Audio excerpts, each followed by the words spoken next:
ইয়া বনি ইসরাঈল যকুরু নি'মাতি আল্লাতী আন'আমতু আলাইকুম ওয়া আন্নী ফাদ্দালতুকুম আলাল আলামিন। আল্লাহ বলে, বনি ইসরাঈলরা, তোমরা আমার নিয়ামতের শুকরিয়া আদায় করো। যেই নিয়ামত আমি তোমাদেরকে দিয়েছি, যে রহম আমি তোমাদের উপর করেছি, যে ইহসান আমি তোমাদের উপর করেছি, এই নিয়ামতের স্মরণ তোমরা করো। রব্বুল আলামিন তাদের উপর আপনি কি অনুগ্রহ করেছেন যার কথা তারা স্মরণ করবে?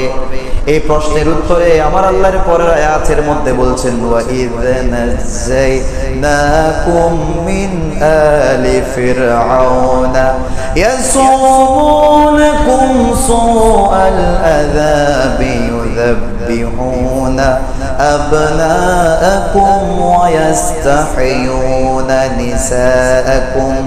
আল্লাহ বলে, বনি ইসরাঈল, আমি তোমাদেরকে যে অনুগ্রহ করেছি, যেই নিয়ামত দিয়েছি, এই নিয়ামত তোমরা স্মরণ করো। রব্বুল আলামিন তুমি তাদেরকে কি নিয়ামত দিয়েছো? পরের আয়াতের মধ্যে আল্লাহ ব্যাখ্যা করে দিচ্ছেন, আমি বনি ইসরাঈলকে ফেরাউনের অত্যাচার থেকে রক্ষা করেছি। আমি বনি ইসরাঈলকে ফেরাউনের কবল থেকে রক্ষা করেছি। ফেরাউন যখন তাদেরকে অত্যাচার করত, তাদের সন্তানদেরকে হত্যা করত, তাদের ছেলে সন্তানদেরকে হত্যা করে তাদের মেয়েদেরকে বাঁচিয়ে রাখতো, আর বড় বড় ধরনের অত্যাচার করত, নির্যাতন করত। এই নির্যাতন থেকে আমি বনি ইসরাঈলকে রক্ষা করেছি। সুতরাং হে বনি ইসরাঈলরা, তোমাদের প্রতি আমার নির্দেশ হচ্ছে, আমার এই নিয়ামতের স্মরণ তোমরা করো।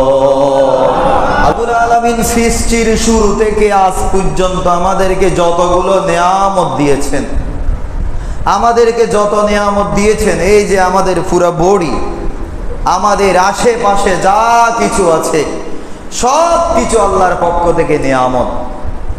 কিন্তু কোনো কিছুকে আমার আল্লাহ নিয়ামত বলে কোরআনের মধ্যে স্বীকৃত দেয় নাই। আল্লাহ একটা জিনিসকে নিয়ামত বলেছেন, সেটা হচ্ছে আল্লাহর পেয়ারা মাহবুবকে, সুবহানাল্লাহ। কারণ এটা এমন এক নিয়ামত, যেই নিয়ামতের বদৌলতে আমরা অন্যান্য নিয়ামত পেয়েছি।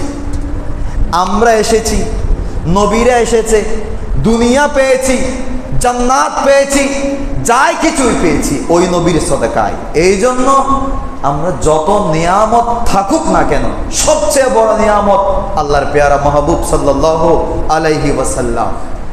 এখন নিয়ামত যদি পাই, আল্লাহ বলছেন, নিয়ামত যদি তোমরা পাও, এটা পেয়ে এমনি বসে থাকিও না। এটার জন্য তোমাদেরকে শুকরিয়া আদায় করতে হবে, শুকরগুজারি করতে হবে। কারণ নিয়ামত পেয়ে বসে থাকা, নিয়ামতের স্মরণ না করা, এটা আমার আল্লাহ পছন্দ করেন না। আল্লাহ রাব্বুল আলামিন কোরআনুল কারীমের মধ্যে ইরশাদ করছেন, আল্লাহ বলেন, লাইন শাকারতুম লাযীদান্নাকুম ওয়া লাইন কাফারতুম ফাইন্না আযাবি লাশাদীদ। আল্লাহ বলে, আমার বান্দারা, আমি তোমাদেরকে যেই নিয়ামত দিয়েছি, যে ফজল দিয়েছি, যে অনুগ্রহ করেছি, যে ইহসান করেছি, এই ইহসানের বিনিময়ে তোমরা আমার শুকরিয়া আদায় করো।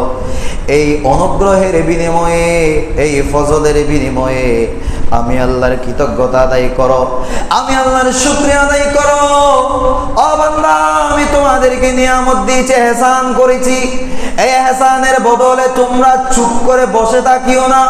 লাইন শাকারতুম লাযীদান্নাকুম, আয় বান্দা, আমি তোমাদেরকে নিয়ামত দিয়েছি, এই নিয়ামতের শুকরিয়া যদি তোমরা আদায় করো, আমি আল্লাহ তোমাদেরকে ঘোষণা দিচ্ছি, লাযীদান্নাকুম, ওই নিয়ামত আমি আরো বাড়িয়ে দিব। সুবহানাল্লাহ।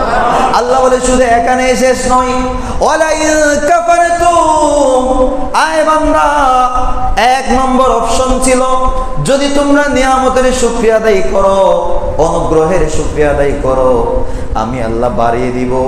আর যদি শুকরিয়া আদায় না করো, আর যদি চুপ করে থাকো, অকৃতজ্ঞ হও, ফাইন্না আযাবি লাশাদীদ, বান্দা জেনে রাখো, আমি আল্লাহ যেভাবে জান্নাত বানিয়েছি, আমি আল্লাহ যেভাবে তোমাদেরকে অনুগ্রহ করেছি, আমি আল্লাহ যেভাবে বলেছি তোমাদেরকে আমার শুকরগুজারি করলে নিয়ামত বাড়িয়ে দিব, তোমরা যদি আমার নিয়ামতের শুকরিয়া আদায় না করো, তোমরা যদি শুকর গুজারি না হও, জেনে রাখো আমার আযাব বড় কঠোর, আমার শাস্তি বড় কঠোর।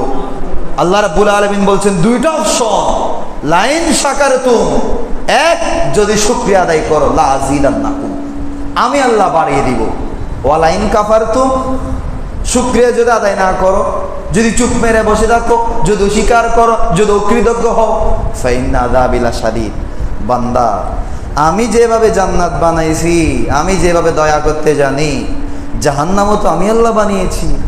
সুতরাং খবরদার নিয়ামতের অকৃতজ্ঞ হইও না, নিয়ামতের শুকরিয়া আদায় করো, নিয়ামত যেটা পেয়েছো এটা তোমরা প্রচার করো, প্রসার করো, আলোচনা করো।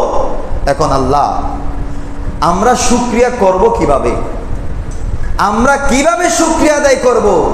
আমার আল্লাহ এটা আমাদেরকে কোরআনের মধ্যে serial by serial, step by step সুন্দর করে বর্ণনা করে দিয়েছেন। সুবহানাল্লাহ বলেন। এক নম্বর নিয়ামতের শুকরিয়া আদায় করার এক নম্বর পন্থা হচ্ছে যিকরুন নিআমা।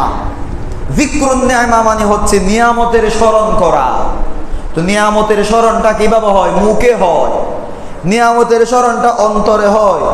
নিয়ামতের স্মরণটা নেক আমলের মাধ্যমে হয়। যেমন আপনাকে কেউ কোনো কিছু দিয়েছে, আপনি যদি বলেন অমুক ব্যক্তি আমাকে এই জিনিসটা দিয়েছে, আপনি মুখে মুখে বললেন, এটা নিয়ামতের স্মরণ। আপনি অন্তরে অন্তরে তার জন্য দোয়া করলেন যে এই ব্যক্তি আমাকে এই জিনিসটা দিয়েছে, আল্লাহ তাকে রহম করুক, এটা নিয়ামতের স্মরণ। আপনি নামাজ পড়লেন, রোজা রাখলেন, নিয়ামতের স্মরণ। এই নিয়ামতের স্মরণ এটা সাধারণ বিষয় নয়। আল্লাহ রাব্বুল আলামিন কোরআনের মধ্যে বলছেন, সূরা বাকারা ৪৭ নম্বর আয়াত, আল্লাহ বলছেন, ইয়া বনি ইসরাঈল যকুরু নি'মাতি আল্লাতী আন'আমতু আলাইকুম ওয়া আন্নী ফাদ্দালতুকুম আলাল আলামিন। আল্লাহ বলে, এই বনি ইসরাঈলরা তোমরা আমার নিয়ামতের শুকরিয়া আদায় করো। যেই নিয়ামত আমি তোমাদেরকে দিয়েছি, যে রহম আমি তোমাদের উপর করেছি, যে ইহসান আমি তোমাদের উপর করেছি, এই নিয়ামতের স্মরণ তোমরা করো। রব্বুল আলামিন তাদের উপর আপনি কি অনুগ্রহ করেছেন যার কথা তারা স্মরণ করবে? এই প্রশ্নের উত্তরে আমার আল্লাহর পরের আয়াতের মধ্যে বলছেন, ওয়া ইয নাযাইনাকুম মিন আলি ফিরআউনা ইয়াসুমুনাকুম সুআল আযাবি ইউযাব্বিহুনা আবনাআকুম ওয়া ইস্তাহইয়ুনা নিসাআকুম। আল্লাহ বলে, আই বনি ইসরাঈল আমি তোমাদেরকে যে অনুগ্রহ করেছি, যেই নিয়ামত দিয়েছি, এই নিয়ামত তোমরা স্মরণ করো। রব্বুল আলামিন তুমি তাদেরকে কি নিয়ামত দিয়েছো? পরের আয়াতের মধ্যে আল্লাহ ব্যাখ্যা করে দিচ্ছেন, আমি বনি ইসরাঈলকে ফেরাউনের অত্যাচার থেকে রক্ষা করেছি, আমি বনি ইসরাঈলকে ফেরাউনের কবল থেকে রক্ষা করেছি। ফেরাউন যখন তাদেরকে অত্যাচার করত, তাদের সন্তানদেরকে হত্যা করত, তাদের ছেলে সন্তানদেরকে হত্যা করে তাদের মেয়েদেরকে বাঁচিয়ে রাখতো, আর বড় বড় ধরনের অত্যাচার করত, নির্যাতন করত। এই নির্যাতন থেকে আমি বনি ইসরাঈলকে রক্ষা করেছি। সুতরাং হে বনি ইসরাঈলরা, তোমাদের প্রতি আমার নির্দেশ হচ্ছে আমার এই নিয়ামতের স্মরণ তোমরা করো। আল্লাহ বলছেন, হে বনি ইসরাঈল আমি তোমাদেরকে ওয়া ইয নাযাইনাকুম মিন আলি ফিরআউন, ফেরাউনের কবল থেকে আমি আল্লাহ রক্ষা করেছি। পাকিস্তানিদের হাত থেকে আমরা রক্ষা পেয়েছি। বাংলাদেশের বিজয় দিবস 16 ডিসেম্বর। আবার ভারত এবং পাকিস্তান আমরা যখন একসাথে ছিলাম, আমরা ব্রিটিশদের হাত থেকে স্বাধীনতা পেয়েছি। এটা ভারতে এক সময় স্বাধীনতা দিবস পালন করে, পাকিস্তান এক সময় স্বাধীনতা দিবস পালন করে। প্রত্যেক দেশ একটা আর একটা দেশের অধীনে ছিল। ওখান থেকে যখন স্বাধীন হয়েছে তাদের একটা স্বাধীনতা দিবস আছে, তাদের একটা বিজয় দিবস আছে। আল্লাহ বলছে এটা হচ্ছে তোমাদের স্বাধীনতা দিবস। যেই দিন আল্লাহ রাব্বুল আলামিন ফেরাউনের হাত থেকে বনি ইসরাইলকে মুক্তি দিয়েছেন, ওই দিন তাদের জন্য স্বাধীনতা দিবস, বনি ইসরাইলের জন্য। এখনো পর্যন্ত ইহুদি নাসারা যারা আছে তারা সবাই তো বনি ইসরাইলের অন্তর্ভুক্ত। এখনো পর্যন্ত তারা ওই স্বাধীনতা দিবসটা পালন করে, কারণ ওই দিন আল্লাহ রাব্বুল আলামিন তাদেরকে ফেরাউনের হাত থেকে মুক্তি দিয়েছিলেন। তা আল্লাহ বলছেন কোরআনের মধ্যে, এটা ভুলে যাইও না, এটা তোমরা জিকির করো, এটা তোমরা স্মরণ করো। স্মরণটা তিনভাবে হয়: মুখের মাধ্যমে, অন্তরের মাধ্যমে, নেক আমলের মাধ্যমে। এটা ছিল বনি ইসরায়েলের জন্য। এবার আল্লাহ উম্মতে মুহাম্মদীকে বলছেন, এই উম্মতে মুহাম্মদীরা, তোমাদেরকেও তো আমি নিয়ামত দিয়েছি। উযকুরু নি'মাতাল্লাহি আলাইকুম, তোমাদের উপরও তো আমার নিয়ামত আছে। ও মাওলা, তুমি আমাদেরকে কি নিয়ামত দিয়েছো, তুমি আমাদেরকে কিভাবে রক্ষা করেছো। আল্লাহ বলে, ইন কুনতুম আদাআ, তোমরা তো একে অপরের শত্রু ছিলে। আল্লাহর পেয়ারা মাহবুব যখন মদিনায় পাকে হিজরত করেন নাই, মদিনায় পাকে যাওয়ার আগে মদিনার মধ্যে দুটা গোত্র ছিল, আউস গোত্র আর একটা ছিল খাজরাজ গোত্র। তারা একে অপরকে দেখতে পারতো না, একে অপরকে তারা সইতে পারতো না, সবসময় যুদ্ধ লেগে থাকতো। আল্লাহ বলছে, ইন কুনতুম আদাআ, তোমরা তো একে অপরের শত্রু ছিলে। ফাআল্লাফা বাইনা কুলুবিকুম, আমার মাহবুব নবী গিয়ে তোমাদের অন্তরের মধ্যে মহব্বত সৃষ্টি করে দিয়েছে। ফাসবাহতুম বিনি'মাতিহি ইখওয়ানা, একে অপরের শত্রু ছিলা, একে অপরের দিকে তাকাতে না, একে অপরের চেহারার দিকে চেহারা করতে না, একে অপরের সাথে দেখলেই তোমরা যুদ্ধ বাজাই দিতা। কিন্তু আমার পেয়ারা মাহবুব গিয়ে তোমাদেরকে ভাই ভাই করে দিয়েছেন। ওয়া কুনতুম আলা শাফা হুফরাতিন মিনান নার, তোমরা এমন এমন আমল করেছো, এমন আমল করেছো, তোমরা চলে গিয়েছিলে জাহান্নামের কিনারার মধ্যে। ফাআনকাযাকুম মিনহা, আমার পেয়ারা মাহবুবকে পাঠিয়ে আমি তোমাদেরকে জাহান্নাম থেকে জান্নাতি করে দিয়েছি। আই বান্দা, উযকুরু নি'মাতাল্লাহ, আমার এই নিয়ামতগুলো তোমরা স্মরণ করো। সুবহানাল্লাহ, উযকুরু নি'মাতাল্লাহ। বনি ইসরাইলদেরকে যেই দিন মুক্তি দিয়েছেন আল্লাহ ফেরাউনের কবল থেকে, ওটা তাদের জন্য স্বাধীনতা দিবস, ওটা তাদের জন্য বিজয় দিবস। এখনো পর্যন্ত তারা পালন করে। আর আল্লাহর পেয়ারা মাহবুবকে প্রেরণের মাধ্যমে, আল্লাহর পেয়ারা মাহবুবকে আমাদের মাঝে প্রেরণের মাধ্যমে আল্লাহ আমাদেরকে জাহান্নাম থেকে মুক্তি দিয়েছেন। তো তারা যদি এটা স্বাধীনতা দিবস পালন করতে পারে, আর আমরা উম্মতে মুহাম্মদীর জন্য আমার নবীজি যেই দিন এসেছেন, এটা স্বাধীনতা দিবস। শুধু স্বাধীনতা দিবস নয়, এটা আমাদের বিজয় দিবসের চেয়েও বেশি, এটা আমাদের জন্য ঈদের দিনের চেয়েও বেশি। সুবহানাল্লাহ, এটা আমার কথা নয়, এটা কোরআনুল কারীমের কথা।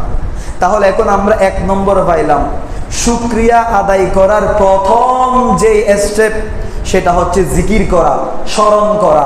এটা আমরা মুখের মাধ্যমেও করতে পারি, এটা আমরা অন্তরের মাধ্যমেও করতে পারি, এটা আমরা নেক আমলের মাধ্যমেও করতে পারি। নেক আমল মানে দান, সদকা, রোজা রাখা, নামাজ পড়া, নফল নামাজ পড়া, এগুলোর মাধ্যমেও করতে পারি। এখন আসেন দ্বিতীয় নম্বর, আল্লাহর দরবারে শুকরিয়া করার জন্য দ্বিতীয় নম্বর যে মাধ্যম, সেটা হচ্ছে তাহদিসুন নিআমা।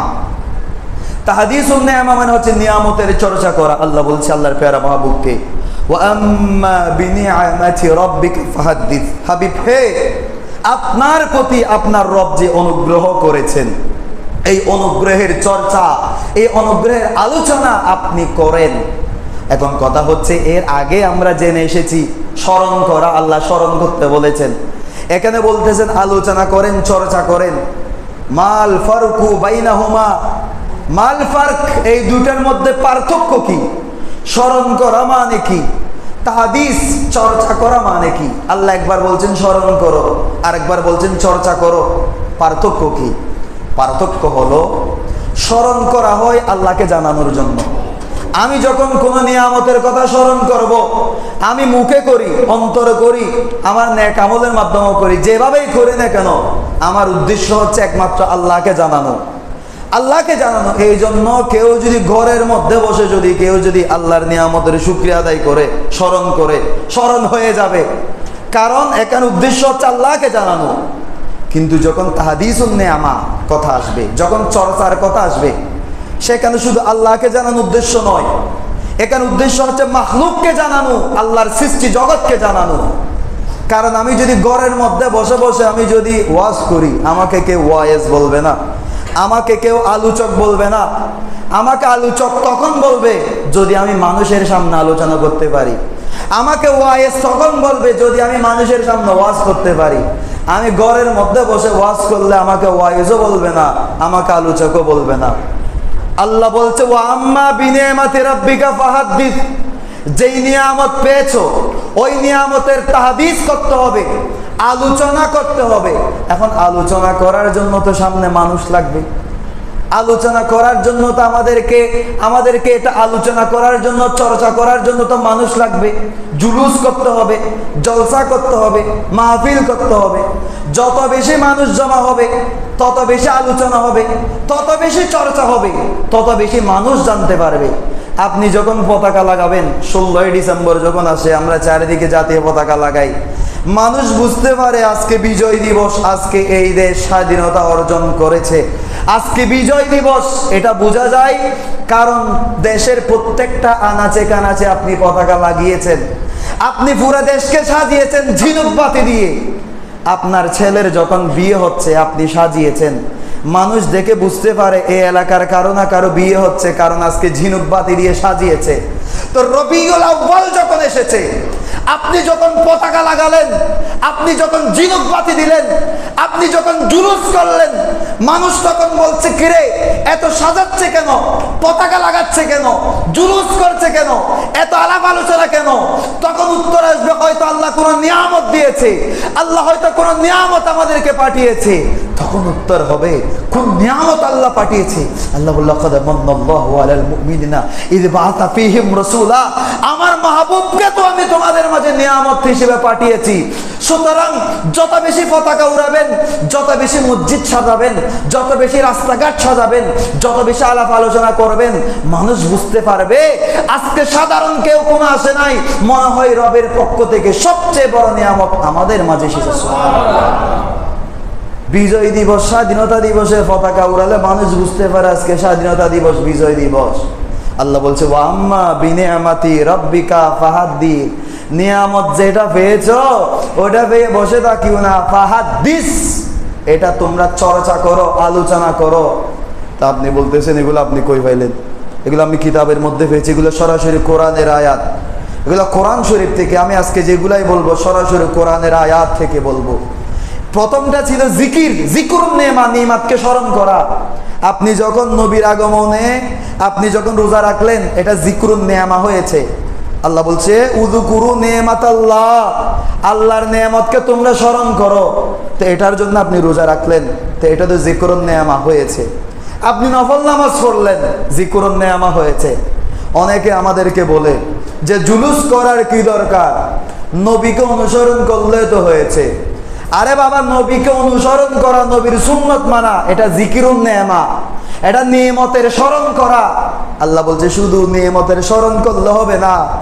আল্লাহ যেভাবে বলেছেন উযকুরু নেমাতাল্লাহ, আল্লাহর নেয়ামতকে স্মরণ করার কথা যেভাবে বলেছেন, আল্লাহ বলছে স্মরণ তো করে ফেললা, নবীর অনুসরণ করলা, নবীর সুন্নত মানলা, রোজা রাখলা, সব কিছু করলা, আর একটা কাজ বাকি আছে।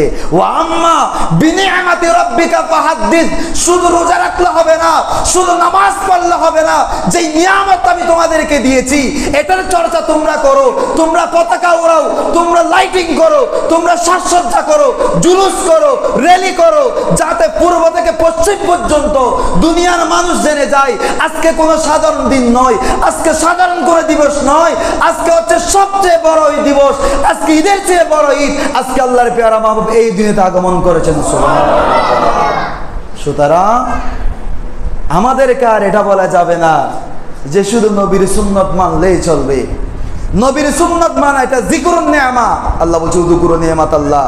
আল্লাহ বলছে বান্দা এটা তো হয়ে গেছে, এখন আরেকটা কাজ বাকি আছে।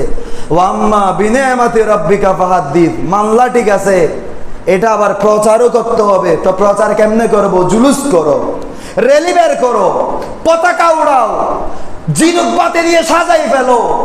তোমার ছেলের বিয়ে হয়, সাজাইলে কোনো দোষ হয় না। বিজয় দিবস আসে, সাজাইলে দোষ হয় না। 21শে ফেব্রুয়ারিতে সাজাইলে কোনো দোষ হয় না, তখন অপচয় হয় না। বার্থডেতে সাজাইলে কোনো দোষ হয় না, অপচয় হয় না। শুধু আমার নবীজির আগমনকে কেন্দ্র করে মসজিদ সাজাইলে এটা অপচয় হয়ে যায়। আমার নবীজির আগমনকে কেন্দ্র করে আমরা পতাকা লাগাইলে এটা বেদাত হয়ে যায়। তো এই ধরনের ফতোয়া, এগুলো কোনো ইমানদারদের ফতোয়া না। আল্লাহ বলছে আম্মা বিনিয়ামাতি রাব্বিকা ফাহাদ্দিস। আল্লাহ বলছে চর্চা করতে, আর আপনারা বলতেছেন গোপন করো। এখন আপনাদের কথা শোনার টাইম তো আমাদের নাই। আল্লাহ বলছে তোমাদের জন্য তো আমি কোরআন দিয়েছি, তোমরা কোরআন থেকে দলিল নাও। কোরআনের দলিল যখন আমরা নিতে যাব তখন সেখানে আমরা সবকিছু পেয়ে যাব। সুবহানাল্লাহ। সুতরাং এখানে যে পতাকা লাগানো হয়েছে এটা কোরআনের মধ্যে আছে। এখানে যে ঝিনুক বাতি লাগানো হয়েছে এই আয়াতের মধ্যে থেকে এই প্রমাণ। সুবহানাল্লাহ বলে। তাহলে এখন আমরা দুইটা পেয়েছি, একটা হচ্ছে যিকরুন নিয়ামা, আর একটা হচ্ছে তাহদিসুন নিয়ামা। তৃতীয় নম্বর হচ্ছে ঈদ পালন করা, এটাও কোরআনের মধ্যে আছে। সুবহানাল্লাহ বলে। এটাও কোরআনের মধ্যে আছে। শুকরিয়া করার তৃতীয় নম্বর যে পন্থা সেটা হচ্ছে ঈদ পালন করা। আল্লাহ রাব্বুল আলামিন কোরআনের মধ্যে এটা সুন্দর একটা ওয়াকিয়া বর্ণনা করেছেন। ঈসা আলাইহিস সালামের ওয়াকিয়া বর্ণনা করতে গিয়ে আল্লাহ রাব্বুল আলামিন এখানে আয়াতে করিমা, এখানে কোরআনের মধ্যে বলছে, আল্লাহ বলেন, রব্বানা আনজিল আলাইনা মাইদাতাম মিনাস সামাই তাকুনু লানা ঈদাল লিআউয়ালিনা ওয়া আখিরিনা। আল্লাহ রাব্বুল আলামিন ঈসা আলাইহিস সালামের একখানা দোয়া কোরআনের মধ্যে সুন্দর করে বর্ণনা করে দিয়েছেন। ঈসা আলাইহিস সালাম আল্লাহর দরবারে দোয়া করেছেন, মওলা আপনার পক্ষ থেকে আমাদের জন্য একটা মায়দা অবতীর্ণ করেন, আমাদের জন্য কিছু খানা অবতীর্ণ করেন, আমাদের জন্য কিছু নিয়ামত পাঠান। এই নিয়ামত যদি পাঠান, তাকুনু লানা ঈদাল লিআউয়ালিনা ওয়া আখিরিনা, এটা আমাদের জন্য এবং কিয়ামত পর্যন্ত যারা আসবে এটা প্রত্যেকের জন্য ঈদের দিন হয়ে থাকবে। ঈসা আলাইহিস সালাম দোয়া করেছেন, আল্লাহ রব্বানা আনজিল আলাইনা মাইদাতাম মিনাস সামাই, আল্লাহ আসমান থেকে আমাদের জন্য একটা মায়দা পাঠান, দস্তারখানা পাঠান, খানসা ভর্তি একটা খানা পাঠান। এটা আমাদের জন্য তাকুনু লানা ঈদাল লিআউয়ালিনা, এটা আমাদের জন্য যেভাবে ঈদের দিন হবে কিয়ামত পর্যন্ত আমার অনুসারী যারা আসবে এটা তাদের জন্য ঈদের দিন হবে। সুবহানাল্লাহ।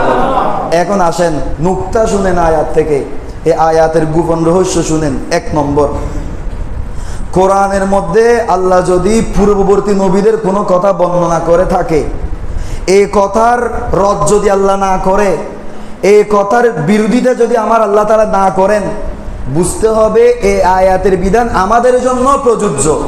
কারণ আমাদের জন্য যদি প্রযোজ্য না হতো আল্লাহ এটা কোরআনে কখনো দিতেন না। তো আল্লাহ এই আয়াতখানা এখানে দিয়েছেন যে রাব্বানা আনজিল আলাইনা মাইদাতাম মিনাস সামাই, যে আসমান থেকে মায়দা অবতীর্ণের যে কথা আল্লাহ এখানে দিয়েছেন, তাকুনু লানা ঈদাল লিআউয়ালিনা ওয়া আখিরিনা। ঈসা আলাইহিস সালাম যে বলেছিল, আল্লাহ আপনি যদি মায়দা অবতীর্ণ করেন এটা আমাদের জন্য ঈদ হবে, তো এটা আমার আল্লাহর কাছে ভালো লেগেছে, আমার আল্লাহর কাছে ভালো লেগেছে। এটা এই জন্য এটা উম্মতে মুহাম্মদীর জন্য উসুল করে দিয়েছেন, উম্মতে মুহাম্মদীর জন্য এটা বিধান করে দিয়েছেন। আল্লাহ আমাদেরকে জানাতে চাইলেন যে আল্লাহর পক্ষ থেকে যদি কোনো নিয়ামত আসে এটাকে তোমরা ঈদ হিসেবে পালন করবা। কারণ আল্লাহ যদি এটা বলতে না চাইতেন এই আয়াত কখনো এখানে দিতেন না। আল্লাহ আমাদেরকে জানাই দিতে চাইলেন, আই উম্মতে মুহাম্মদী, আই আমার বান্দারা, তোমাদের কাছে আমার পক্ষ থেকে কোনো নিয়ামত গেলে তোমরা সেটাকে ঈদ হিসেবে পালন করতা। এখন কথা হচ্ছে ঈসা আলাইহিস সালামের উম্মত যদি সামান্য খানা পেয়ে যদি ঈদ পালন করতে পারে, আমরা তো সামান্য খানা না, পৃথিবীর কুল কায়নাতের জন্য যিনি রহমত হিসেবে এসেছেন সেই নবীকে তো আমরা পেয়েছি।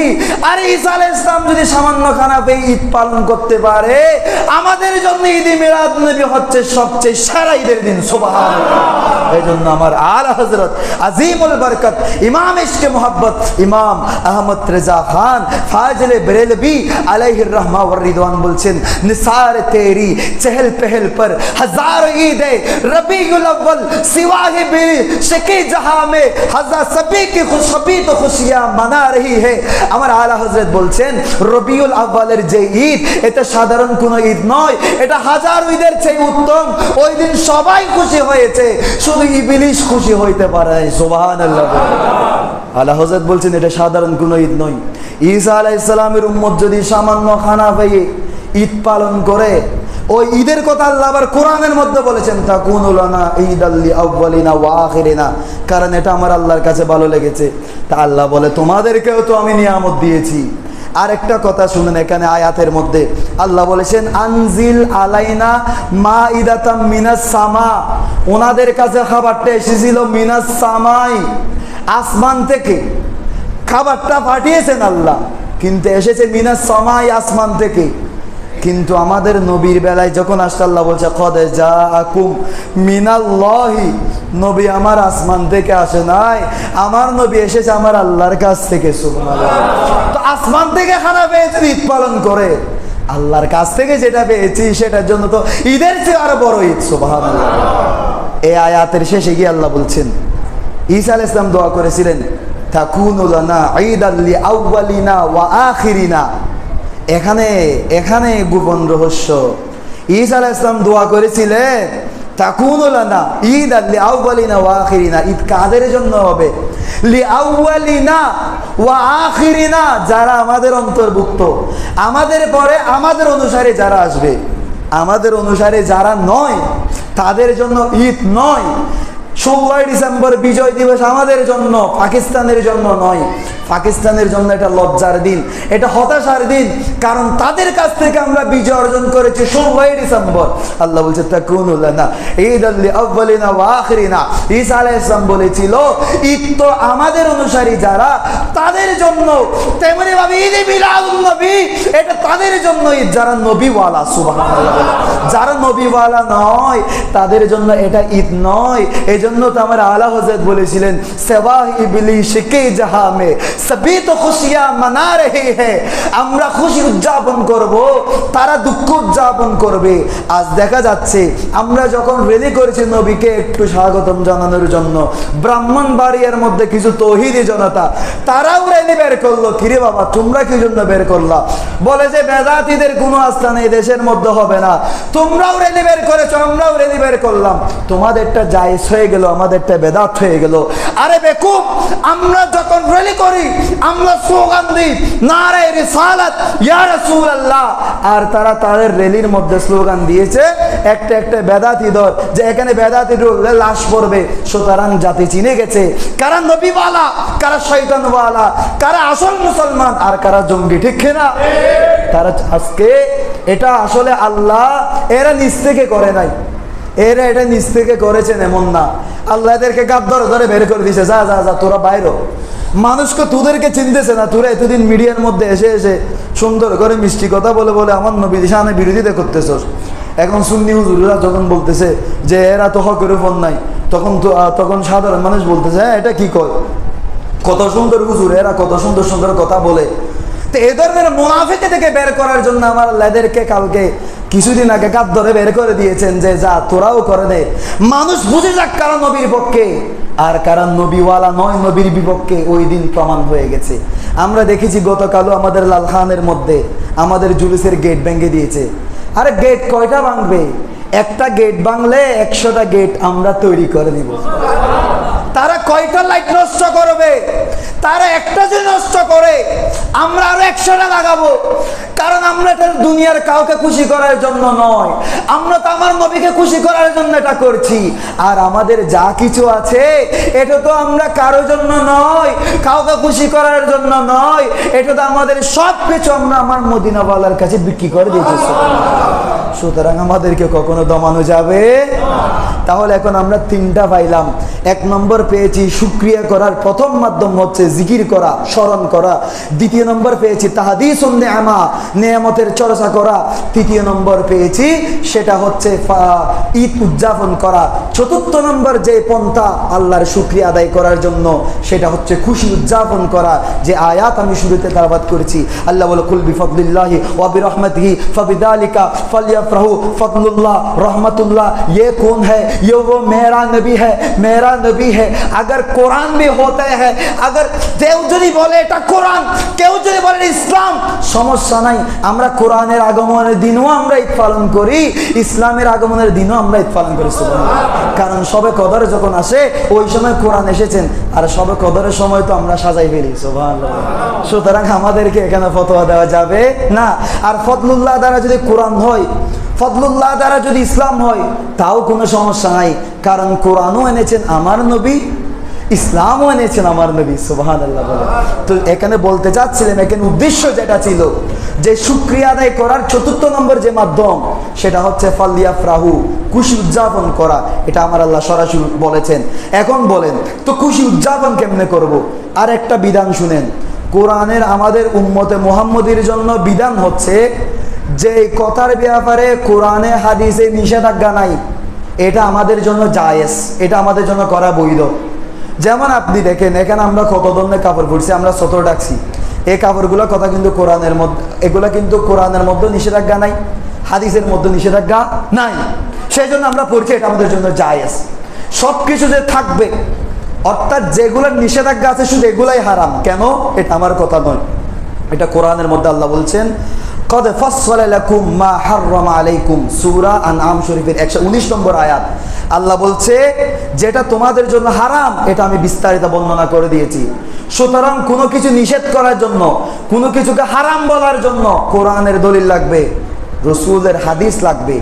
যেটা কোরআনের মধ্যে হারাম লেখা নাই, যেটা কোরআনের মধ্যে সুন্নাহর মধ্যে হারাম লেখা নাই, সেটাকে হারাম বলা যাবে না। বাকি যেগুলো আছে সবগুলা বৈধ। তা আল্লাহ বলছে ফল ইয়াফরাহু, তারা যেন খুশি উদযাপন করে। তো খুশি উদযাপন করা, এখন খুশি উদযাপন করার বৈধ পন্থা অবৈধ পন্থা আমাদেরকে জানতে হবে। মানুষ অনেক সময় মদ খেয়েও খুশি উদযাপন করে, মানুষ অনেক সময় ডান্স বারের মধ্যে গিয়েও খুশি উদযাপন করে, নাচানাচির মাধ্যমে, ব্যান্ড শু করার মাধ্যমে, ফেকেস করার মাধ্যমে খুশি উদযাপন করে। এগুলার ব্যাপারে আল্লাহ কোরআনের মধ্যে হারাম বলেছেন। সুতরাং আমরা মদ খেয়েও খুশি উদযাপন করি না, নেচে নেচেও খুশি উদযাপন করি না, আমরা মেয়ে নিয়েও খুশি উদযাপন করি না। এগুলা হলো হারাম, এগুলো হলো হারাম। বাকি যেগুলো আছে সবগুলা হলো হালাল। আল্লাহ বলছে এবার তোমাদের যেভাবে ইচ্ছা সেভাবে তোমরা খুশি উদযাপন করো। সুবহানাল্লাহ। তোমরা পতাকা উড়াও, তোমরা সাজাও, ঘর সাজাও, রাস্তা সাজাও, মসজিদ সাজাও, শহর সাজাও, দেশকে সাজাও, পৃথিবীকে সাজাও, কোনো সমস্যা নাই। কারণ এগুলার নিষেধাজ্ঞা কোরআনের মধ্যেও নাই, এগুলার নিষেধাজ্ঞা হাদিসের মধ্যেও নাই। সুবহানাল্লাহ। নাই যখন, যেহেতু নাই, তার মানে এগুলো বৈধ। কারণ এগুলো যদি অবৈধ হতো কোরআনের মধ্যে থাকতো। কারণ আল্লাহ বলছে কদ ফাসসালা লাকুম মা হাররামা আলাইকুম, হারাম যেগুলো করেছে এগুলো কিন্তু আমি কোরআনের মধ্যে বিশদভাবে বর্ণনা করেছি। হারাম হলো হয় কোরআনেও থাকবে অথবা হাদিসের মধ্যে থাকবে যে এটা হারাম। যেহেতু রেলি করা, যেহেতু পতাকা উড়ানো, ঘর সাজানো, এগুলা হারাম। এই যেগুলা যে হারাম কাজ, এগুলা কোরআনেও নাই, হাদিসেও নাই, তার মানে এগুলা বৈধ। তা আল্লাহ বলছে ফালিয়াফরাহু, খুশি উদযাপন করো। সুতরাং আমরা বৈধ পন্থায় খুশি উদযাপন করি। সুবহানাল্লাহ।